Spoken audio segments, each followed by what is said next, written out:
السلام علیکم ورحمۃ اللہ وبرکاتہ۔ بسم اللہ الرحمن الرحیم۔ تعلیم النحو ہم سٹارٹ کرتے ہیں، لیکچر نمبر 1 ہے۔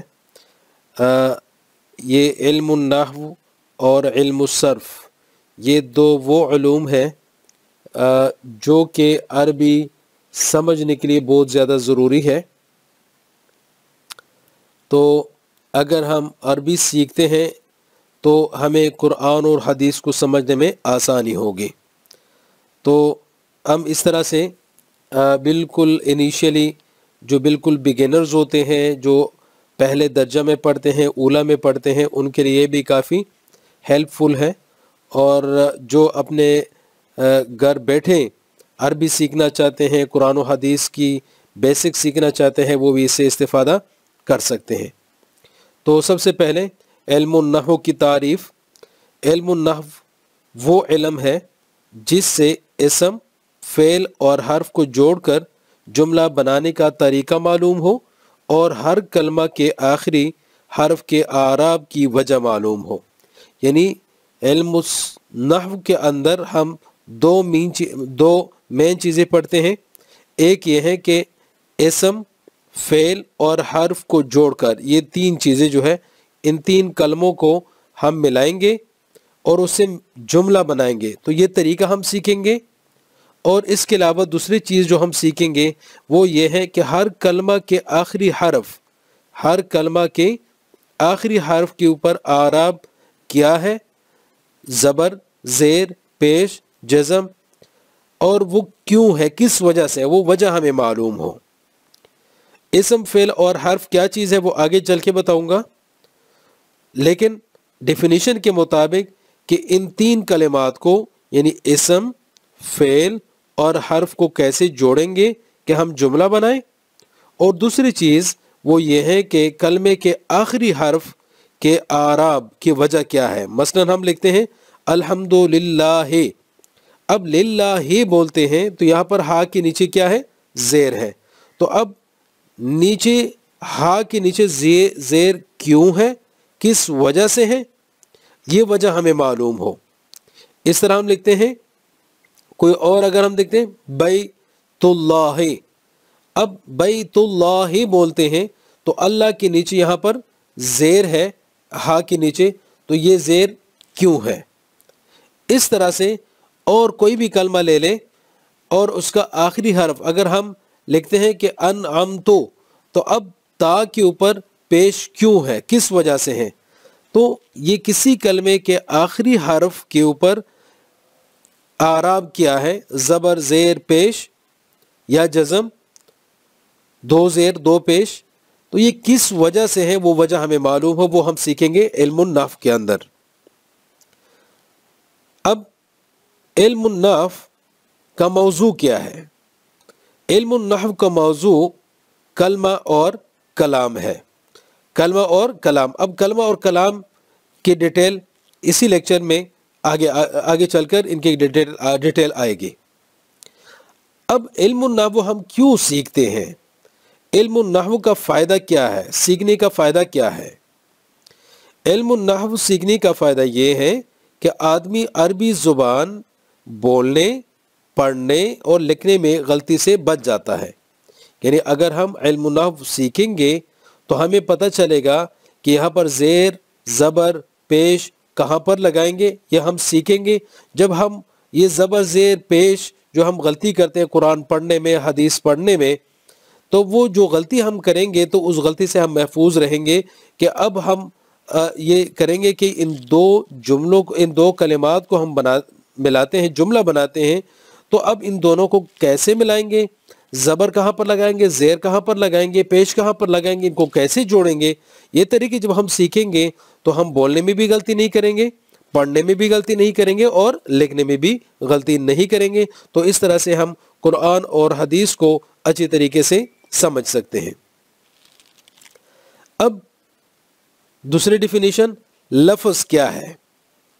اب لفظ کی ڈیفینیشن، لفظ وہ بول ہے جو کہ آدمی کے منہ سے نکلے، یعنی ہمارے منہ سے جو الفاظ نکلتے ہیں، جو ہم بولتے ہیں، جو آواز نکلتی ہے، وہ آواز اصل میں کیا ہے، وہ الفاظ ہے۔ تو اگر ایک آواز ہے تو ہم اس کو کہتے ہیں لفظ، اگر زیادہ ہے تو اس کو ہم کیا کہیں گے؟ الفاظ۔ تو وہ جو ہماری منہ سے، زبان سے جو الفاظ ادا ہوتے ہیں، جو آواز نکلتی ہے، ان کو ہم کہتے ہیں لفظ یا الفاظ۔ اب لفظ کی دو قسمیں ہیں، ایک ہے موضوع، لفظ موضوع، اور دوسرا ہے لفظ محمل، لفظ موضوع اور لفظ محمل۔ اب لفظ موضوع کیا ہے؟ وہ لفظ ہے جس کی کچھ نہ کچھ معنی ہو، جیسے کتاب، قلم، یعنی وہ لفظ جو کوئی معنی رکھتا ہو، اس لفظ کو لفظ موضوع کہتے ہیں۔ مثلا کتاب، اس کا معنی کیا ہے؟ کتاب۔ قلم، اس کا مطلب کیا ہے؟ قلم۔ اور اس طرح سے جو بھی آپ ذہن میں رکھیں، کوئی بھی آپ لفظ لے لیں جس کا کوئی معنی ہو، تو اس کو ہم کہتے ہیں کہ یہ کیا ہے؟ لفظ موضوع۔ اب لفظ محمل کیا ہے؟ لفظ محمل وہ لفظ ہے جس کی کچھ معنی نہ ہو، جیسے دیزن۔ دیزن کیا ہے؟ زید کو الٹا کر کے لکھا گیا ہے دیز، جس کا کوئی معنی نہیں ہے۔ اگر ہم اس کو اردو میں انڈرسٹینڈ کرنا چاہیں تو ہم یہ لکھتے ہیں ٹیبل شیبل، روٹی شوٹی، چائے شائے۔ تو اب یہ جو شائے ہے، اس طرح سے ٹیبل میبل میبل، اب یہ ایسے الفاظ ہیں جس کا کوئی معنی نہیں ہے، تو یہ لفظ محمل ہے۔ تو اس کا مطلب یہ ہے کہ لفظ محمل ہمارے کام کا نہیں ہے، تو ہم کیا پڑھیں گے؟ لفظ موضوع کے بارے میں پڑھیں گے۔